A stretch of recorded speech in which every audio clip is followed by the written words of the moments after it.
What if a single photograph could unravel a 20-year-old secret, buried in the heart of a millionaire's mansion? Jasmine Mitchell, a black waitress, sees her childhood photo framed in the millionaire's house. She is shocked to discover she was the daughter he lost 20 years ago. "My God, it's me."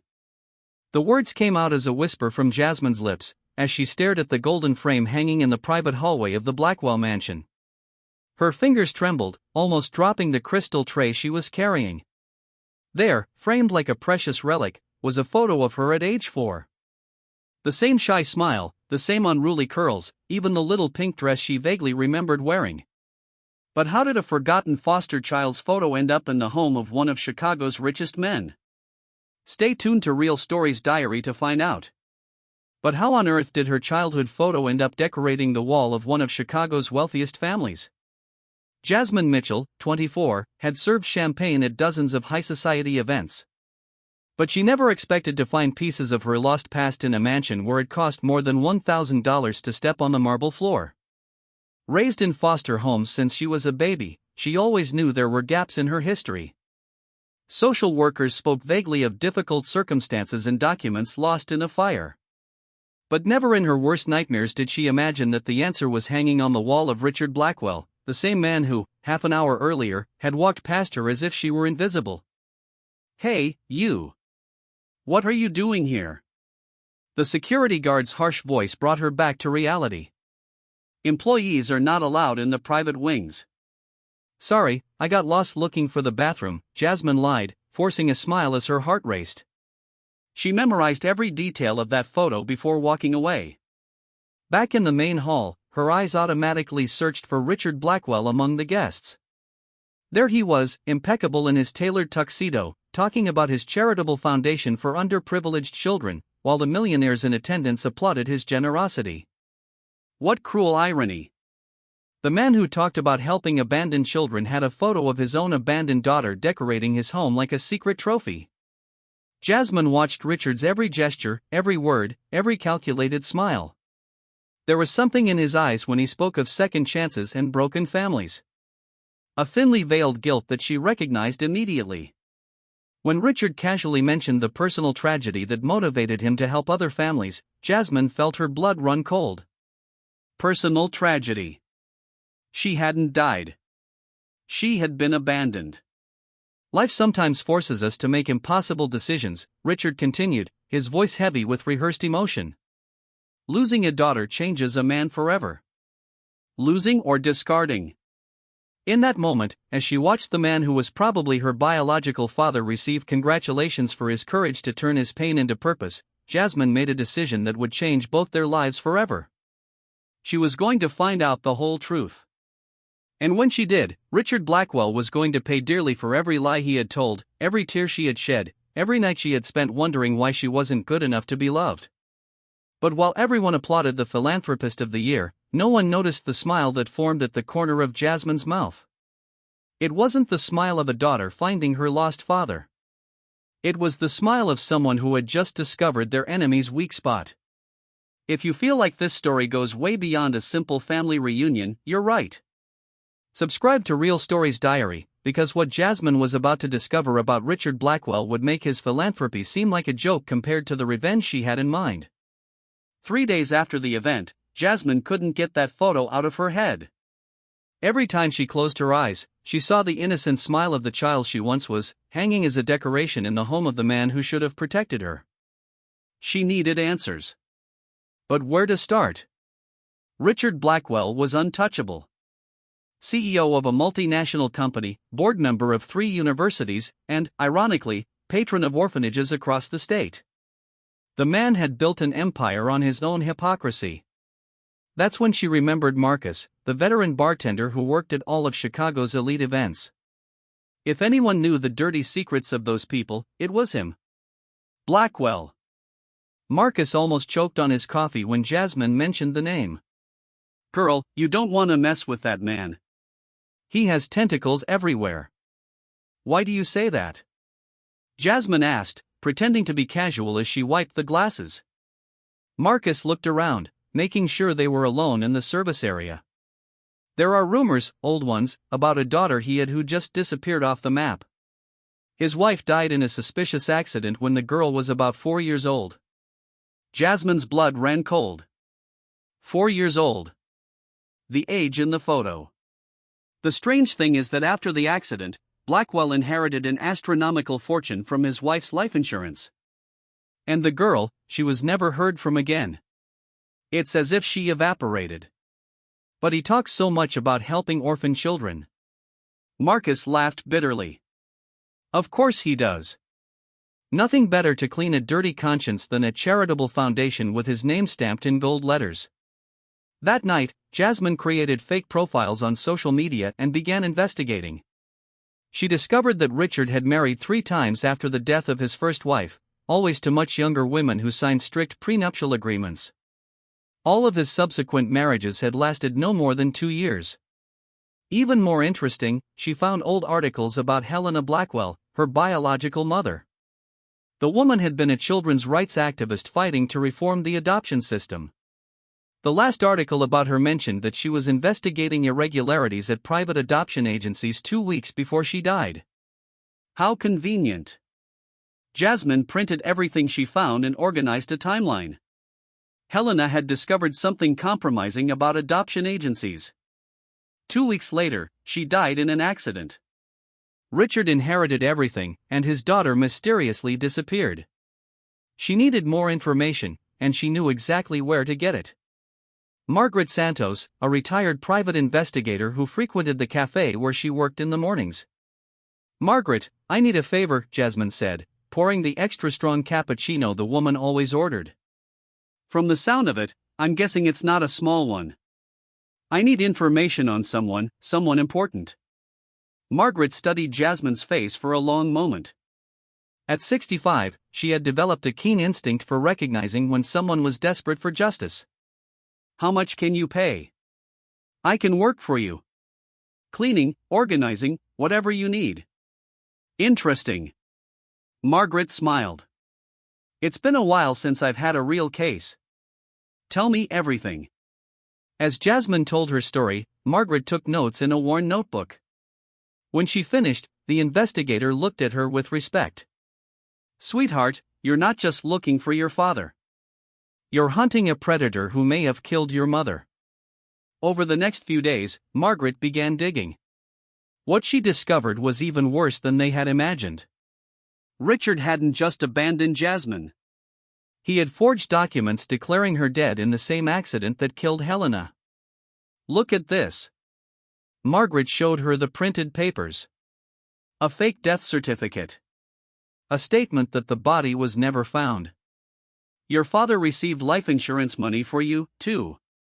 Jasmine felt nauseous. "He profited from my supposed death. $500,000.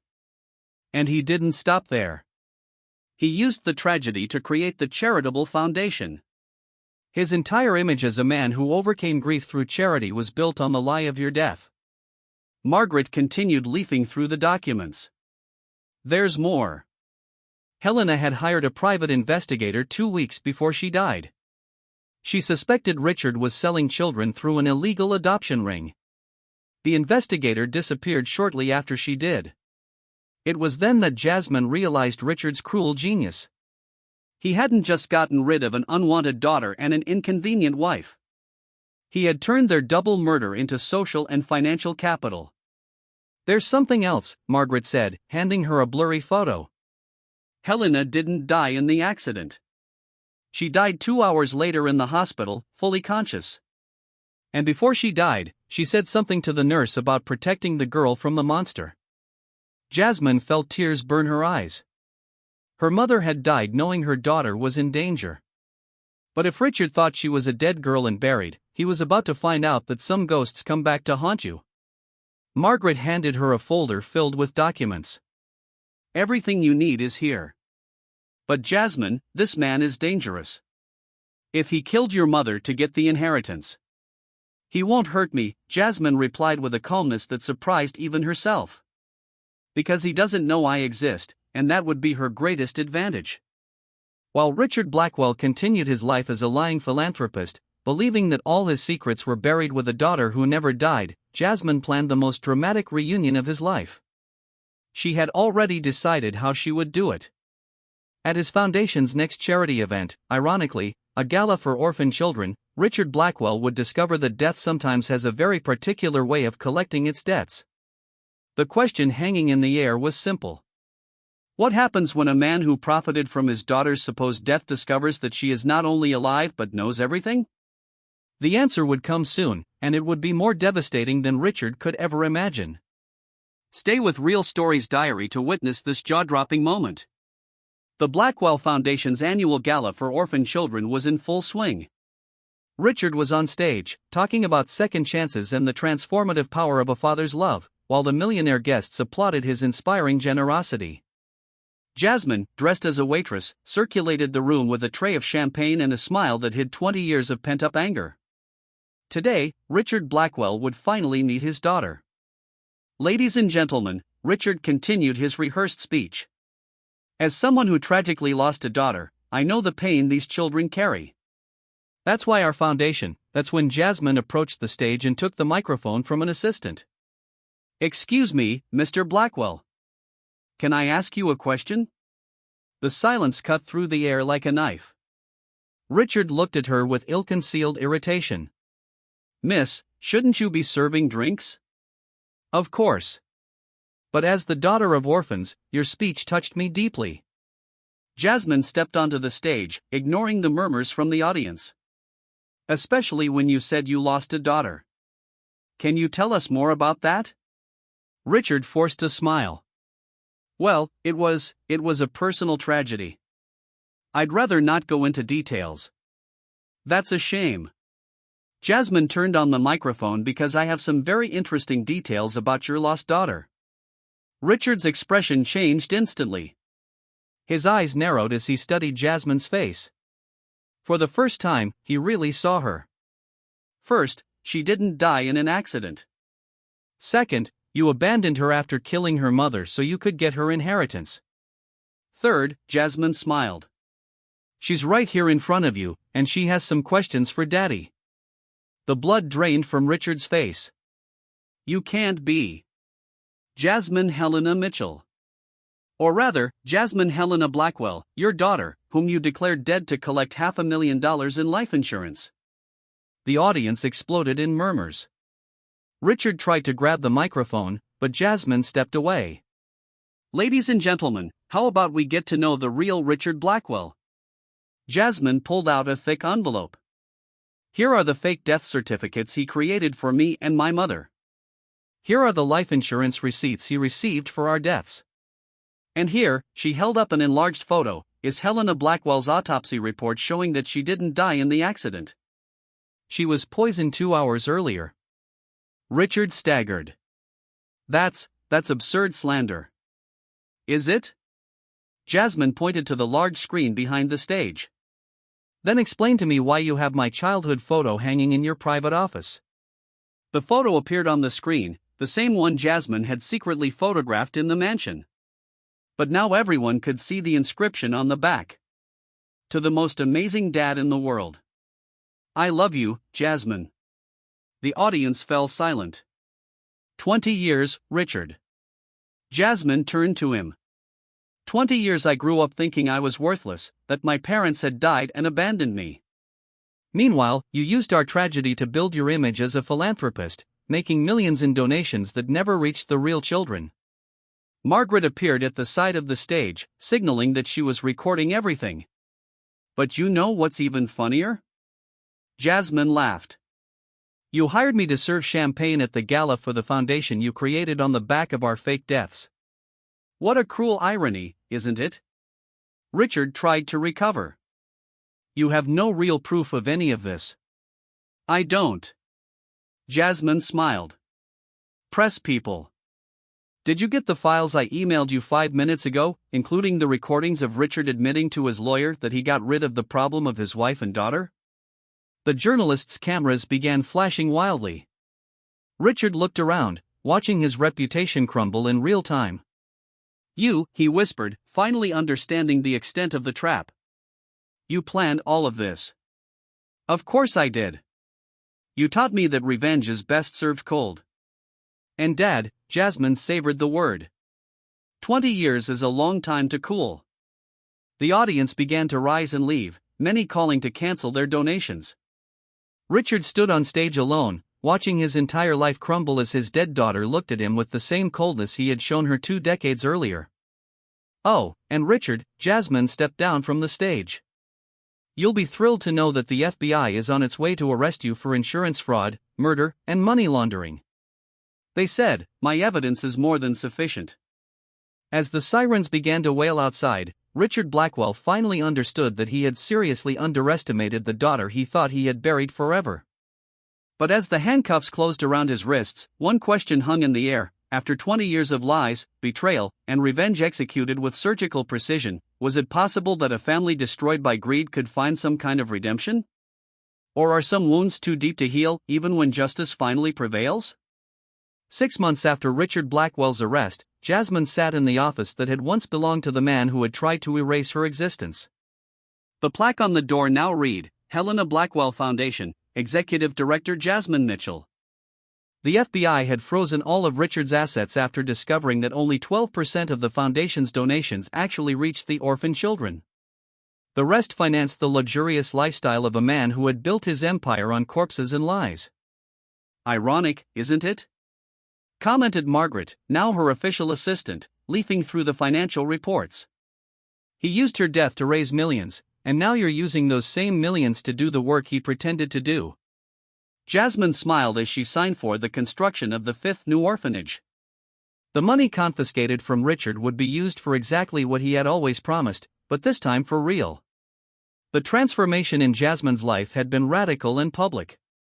The waitress who served champagne to the elite was now on the cover of national magazines as the daughter who came back from the dead to seek justice. Time magazine had named her one of the 30 most influential people of the year. TV shows were vying for exclusive interviews about how she had exposed one of the biggest charity fraud schemes in the country. You've become more famous than he is, laughed Marcus, the former bartender who now worked as the new foundation's event coordinator. Richard Blackwell spent decades building a reputation, and you destroyed it in 20 minutes. And what a destruction it had been. News about Richard came regularly from the prison system, each piece more devastating than the last. His former associates had filed lawsuits to recover the $8.2 million they had invested in the fraudulent foundation. His 3 ex-wives had broken their confidentiality agreements and were publishing tell-all books, Married to a Monster, Life with a Psychopath, and How I Escaped a Killer. The exclusive golf club where he played had removed his honorary member plaque and renamed the annual tournament that bore his name. The university had removed his honor from the library building. Even the church he attended asked him not to return after his release. More importantly, Jasmine had found her real family. During her investigations, she discovered that Helena had a sister, Sarah, who had searched for Jasmine for years before giving up, believing her niece was truly dead. You have her eyes, Sarah had said at their first meeting, holding up an old photo of Helena. Your mother would be so proud to see who you've become. Sarah had become more than an aunt. She was the family Jasmine never knew she had. Together, they had created a complete file on Helena, documenting her work as an activist and her fight for children's rights. The investigation Helena had begun into corrupt adoption agencies was now being conducted by the FBI, resulting in 47 arrests and the closure of 12 illegal agencies. Helena didn't die in vain, Sarah said during one of the many nights they spent organizing her sister's documents. She planted seeds that you've made blossom into an entire forest. Richard, meanwhile, faced a very different reality. Sentenced to 25 years in prison for murder, fraud, and money laundering, he had lost not only his freedom but also his entire fortune, which had been confiscated for reparations. His high society friends had vanished into thin air, and his reputation was irrevocably destroyed. The letters he tried to send to Jasmine always came back unanswered. In one of them, which Margaret had intercepted, he wrote, I was young and stupid when this happened. If you really are my daughter, please forgive me. I can explain everything. Jasmine had torn up the letter without finishing it. Forgiveness was a luxury that murderers did not deserve. But the true measure of Jasmine's success was not in the headlines or financial reports. It was in the 847 letters she received each month from children whose lives had been transformed by the new foundation. Jasmine, I got a scholarship to study medicine at Harvard, wrote 16-year-old Amanda. Thank you for teaching me that our past does not have to define our future. You inspired me to become a lawyer, said another letter from a 14-year-old boy. I want to defend children like you defended your mother. Thanks to the foundation, our family is finally reunited after 8 years apart, wrote a mother. My children are home. In an interview on CNN 6 months after Richard's arrest, Anderson Cooper asked Jasmine if she felt anger toward her biological father. She thought carefully before answering. Anger is a luxury I can't afford. Richard Blackwell taught me, unintentionally, the most valuable lesson of my life, that our origins don't define our destiny. He tried to erase me from history, but he only gave me a blank page to write my own story. The program showed impressive images of the new foundation in operation: 5 modern orphanages, 200 children receiving quality education, 89 families reunited, 156 young people receiving college scholarships. All funded by money Richard had stolen, thinking he would never be found out. The difference between us, Jasmine continued, is that he used a tragedy to benefit himself. I used a tragedy to benefit others. He built an empire of lies. I built a legacy of truth. The last scene of the program showed Jasmine visiting Helena's grave for the first time. She had had a new pink marble headstone made, replacing the simple plaque that read only Helena Blackwell, 1975 to 2003, with a more complete message, Helena Blackwell, mother, activist, heroine. She fought for those who had no voice. Her daughter has completed the mission, We did it, Mom, Jasmine whispered, leaving a bouquet of white roses. The justice you sought has finally come. And you know what's best? It came through the daughter he tried to erase, but whom you raised to be indestructible. As she left the cemetery, her cell phone buzzed with a notification that made her smile. It was an alert that the foundation had broken another record, more money raised in 1 week than Richard had actually donated in his entire career as a philanthropist. That night, alone in her new apartment with a panoramic view of Chicago, Jasmine reflected on her journey. From an invisible waitress serving champagne to those who despised her, she had become the voice of thousands of children who, like her, had been abandoned by the system. The phone rang. It was Sarah, her aunt, calling as she did every night. How was your day, dear? Transformative, Jasmine replied, looking out the window at the city that now knew her as a heroine. 50 more children were adopted today through our program. How about you? I finished organizing Helena's journals. We're going to publish a book about her work. Jasmine smiled. Even in death, her mother was still saving lives. The best revenge hadn't been destroying Richard Blackwell, though that had been incredibly satisfying. The best revenge had been becoming everything he pretended to be, multiplied by 1,000, while he rotted in his cell, watching the news reports of how his dead daughter was building the legacy he had faked for decades. Richard had tried to erase Jasmine from history. But she hadn't just rewritten her own narrative. She had turned her pain into fuel to light the way for thousands of other children. Today, while Richard counts the days in a cold cell, waking to the clang of bars and sleeping on concrete, Jasmine wakes every day in Egyptian silk, knowing she's living the life her mother dreamed for her. And that is a victory that no prison, no lie, no betrayal can take away. If this story of justice, family, and transformation touched your heart, subscribe to Real Stories Diary for more stories that prove that sometimes the most unlikely endings are exactly the ones we need to hear. Because true victory isn't just about surviving the storm. It's about becoming the lightning that transforms your survival into light for those still lost in the darkness.